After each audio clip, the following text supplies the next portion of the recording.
இப்ப என்ன சொல்லிக்கிட்டு இருந்தேன்னு தெரியலையா? எதுவும் சொல்ல தேவையில்லை, ஞாபகம் வச்சுக்கோங்க. நாளைக்கு சூரிய உதயமான உடனே சூரியன் உதயமான உடனே எப்பவும் போல தோல்காப்பூரை சேர்ந்த அத்தனை பிரஜைகளும் சுதந்திரமாவும் நிம்மதியாவும் அமைதியாவும் வாழ்வாங்க.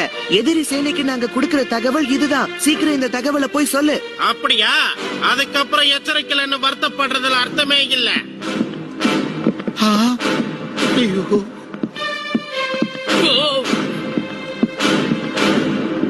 பீம், நீ கொஞ்சம் அவசரப்பட்டுட்டியோன்னு தோணுது. ஆனா இதுல உன் தவறு எதுவும் இல்ல பீம். என்ன உனக்கு நடந்த சம்பவங்கள் எதுவும் தெரியாதே? எனக்கு எல்லாம் தெரியும் மகாராஜா. எதிரிகள் நாம தோல்வியை ஒத்துக்கணும்னு நினைக்கிறாங்க. பக்கத்து நாட்டு அரசர்கள் தோல்வியை ஒத்துக்கிட்டாங்கிற ஒரே காரணத்துக்காக நாமளும் கிர்மாடா கிட்ட தோல்வியை ஒத்துக்கணுங்கிறது எப்படி நியாயமாகும்? பீம் சொல்றதுதான் சரி மகாராஜா.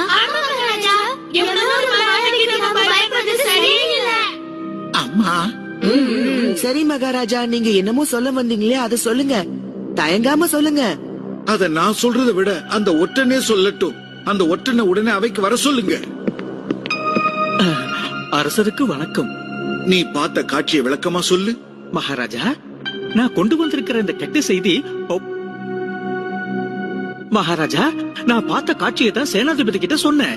கிர்மாடாவுக்கும் போர்டப்பூர் சேனைக்கும் இடையில நடந்த போற நேரத்துல பார்த்தேன். இப்ப வந்துட்டு போன தூதுமன் சொன்னதெல்லாம் உண்மைதான்.